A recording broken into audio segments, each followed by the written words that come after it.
everyone, welcome to other 24/7 Northeast official channel. Aru guys, আজি আমাৰ অসমবাসীৰ কাৰণে আমাৰ ইন্ডিয়ান সকলৰ কাৰণে ইন্ডিয়াৰ কাৰণে আমাৰ খুব এটা প্ৰাউডৰ দিন because অস্কাৰ আহিছে. Yes, অস্কাৰ আহিছে ইন্ডিয়াত. So definitely আজি তাৰ বিষয়ে অলপ আলোচনা কৰিম. So আলোচনা কৰাৰ আগতে আহকলে অস্কাৰৰ বিষয়ে জানি লওঁ অস্কাৰৰ ব্যাকগ্ৰাউণ্ড কি আছিল. So অস্কাৰক অফিচিয়ালি একাডেমি অ্যাওয়াৰ্ড বুলি কোৱা হয়. অস্কাৰক অফিচিয়ালি কি কোৱা হয় একাডেমি অ্যাওয়াৰ্ড. আৰু এই অ্যাওয়াৰ্ডটো actually যেতিয়া আহিছিলে ফাৰ্স্ট ইন্ট্ৰোডিউস কৰা হৈছিলে তেতিয়া হলিউডৰ ৰেপুটেশনটো বচাবলৈ কাৰণে Yes, you heard me right. হলিউডৰ ৰেপুটেশনটো বচাবলৈ কাৰণে তেওঁলোকে এটা অ্যাওয়ার্ড আদিলে because তেওঁলোকে ভাবিছিলে যে अगर मतलब एक्टर एक्ट्रेस को खुश करना है और एक लाइन पे रखना है तो उनके गले में बहुत सारे मेडल्स डाल दो. So एटुए माने विजन आছিলে তেওঁলোকৰ আৰু একচুয়ালি হে সময়ত 1929 ৰ কথা 1929 ৰ আপোনালোকে গ্ৰেট ডিপ্ৰেছনৰ কথা মনত আছে হে 1929 ৰ গ্ৰেট ডিপ্ৰেছনৰ সময়ত এনেকুৱা সমস্যা হৈছিলে কিছুমান প্ৰবলেমছ আহিছিলে যে ইকোনমিক্যালি আমি দেখিছো যে গোটেই পৃথিৱী মানে ওয়াৰ্ল্ড খনে বা হেৰি ওয়াৰ্ল্ডৰ ইকোনমিয়ে কি হৈছে ডাউন গৈ আছে হয় নে নহয় So he down যোৱাৰ পাছত এটা কাম কি হল 1929 ত তেওঁলোকে দেখিলে স্টক মাৰ্কেটটো তলত গৈছে এভৰিথিং ইজ গোইং ডাউন আৰু ৰেপুটেশনও তললৈ গৈ আছে কিহৰ হলিউডৰ তেওঁলোকে কি কৰিলে তেওঁলোকে 1929 ৰ 16th of May এটা অ্যাওয়াৰ্ড উলিয়ালে আৰু সেই অ্যাওয়াৰ্ডটোৰ নাম তেওঁলোকে কি দিলে Hey awardটোৰ নাম দিছে তেওঁলোকে একাডেমি অ্যাওয়াৰ্ড ঠিক আছে সো প্ৰথম যোনটো একাডেমি অ্যাওয়াৰ্ড সেৰেমনি হেতু কোট হৈছিলে ৰ'জেভেল্ট হোটেলত হৈছিলে আৰু লগতে হোষ্ট কোনে কৰিছে এটো চাইলক এই নামটো মনত ৰাখিব ডগলাস ফেয়াৰবেংকসে কৰিছিলে ঠিক আছে ডগলাস ফেয়াৰবেংকস তেখেতে কৰিছিলে হোষ্ট প্ৰথমবাৰৰ বাবে হোষ্ট কৰিছিলে সো আহক এবাৰ 2023 এবাৰৰ বিষয়ে আমি অকমান জানো সো চাওক ইফালে আপোনালোকে চাইছে যে 95th যোনটো একাডেমি অ্যাওয়ার্ড সেই সেৰেমনিটো হেল্ড হৈছে মোশন পিকচাৰ আৰ্ট এণ্ড সায়েন্সত ঠিক আছে কেতিয়া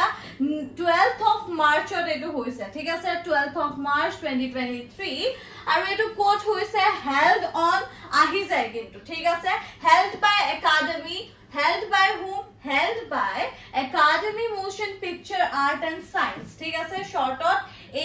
AMPAS এম্পাস বলে কোৱা হয় আৰু এটো কোট হৈছে at ডবলি থিয়েটাৰ কোট হৈছে ডবলি থিয়েটাৰত হৈছে এটো মনত ৰাখিব যে এই সেৰেমনিটো কোট হৈছে ডবলি থিয়েটাৰত হৈছে লস এঞ্জেলছত হৈছে ঠিক আছে ওকে অল ৰাইট সো এলেট হৈছে এটো আৰু ইয়াতে আপোনালোকে চাওক জিমি কিমেন তেখেতে হোষ্ট কৰিছে ফৰ দা থাৰ্ড টাইম ঠিক আছে এটো এক্সামত আহিব পাৰে যিকোনো এক্সামতে আহি যাব পাৰে এটো আমাৰ কাৰণে ইম্পৰ্টেন্ট হয় for the third time Jimmy কিমেলে কি কৰিছে এটো হোষ্ট কৰিছে আফটাৰ 89 টো তেও কৰিছিলে 90 টো কৰিছিলে 89 টো কেতিয়া আছিল 2017 ত আছিল আৰু 90 টো 2018 ত আছিল এই দুটা তেও হোষ্ট কৰিছিলে আৰু এবাৰ থাৰ্ড কেতিয়া কৰিছে 2023 ঠিক আছে 2023 All right, এইখিনি আপোনালোকৰ ইম্পৰ্টেন্ট টেকৱেজ আপোনালোকে ক'ব পাৰে for your any government preparation exam এতিয়া ইন্ডিয়াৰ কাৰণে এটা ভাল খবৰ কি ইন্ডিয়াৰ এই যোনটো মুভি RRR ট্ৰিপল R হয় নে নহয় RR মুভি খনৰ এখন গান কি হৈছে এখন গান ফিচাৰ্ড কৰা হৈছে উইন কৰিছে অস্কাৰ অ্যাওয়াৰ্ড নাটু এই সংটোৱে ঠিক আছে এই যোনটো সং আছে আপোনালোকে দেখিছে নাটু এই সংটোৱে উইন কৰিছে অস্কাৰ 2023 আমাৰ কাৰণে এটা প্ৰাউডৰ বিষয় আপোনালোক সকলোৱে এইটো কিন্তু মনত ৰাখিব ট্ৰেক সাউন্ড কাৰ্ড দ্বাৰা দিয়া হৈছিল MM কিৰাৱানী দ্বাৰা ঠিক আছে তেও এই অ্যাওয়াৰ্ডটো কি কৰিছে তেও অ্যাওয়াৰ্ডটো প্ৰেজেন্ট হৈ লৈছে 95th একাডেমি অ্যাওয়াৰ্ডত প্ৰেজেন্ট হৈ লৈছে ঠিক আছে অ্যাওয়াৰ্ডটো কোট লৈছে তেও এলএফ লৈছে US all right moving forward এতিয়া চাওক notably নাটু won কৰিছে কি won কৰিছে golden globe for the best song earlier this month. Etia Golden Globe মানে আপোনালোকে অ্যাটেন্ড কৰা দেখিছে তাৰ বহুত মানে আপোনালোকে সোশ্যাল মিডিয়াত যদি আছে বহুতো মিমসও ওলাইছিলে এক্সেন্টক লৈ বাট ইয়াতে বহুত ফেমাস আছিলে হয় না নহয় হেতু তাৰ পাছত আমি জানো যে ট্ৰিপল আৰ নে কি কৰিব হিষ্ট্ৰি ক্ৰিয়েট কৰিব সো এই যোনটো গানৰ স্টেপ এই স্টেপটো তো এতিয়া ওয়ার্ল্ড ওয়াইড ফেমাস স্টেপ হৈ গল সো ফার্স্ট ইন্ডিয়ান ফিল্ম হৈছে যোনে এই ফিল্ম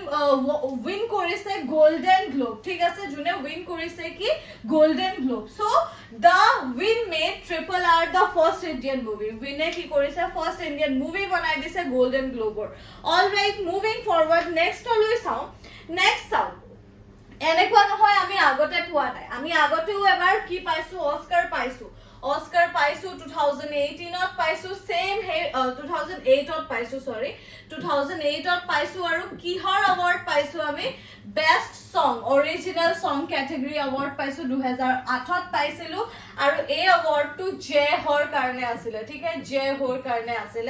কম্পোজ কোনে কৰিছিল A R Rahman one of the bestest artist of India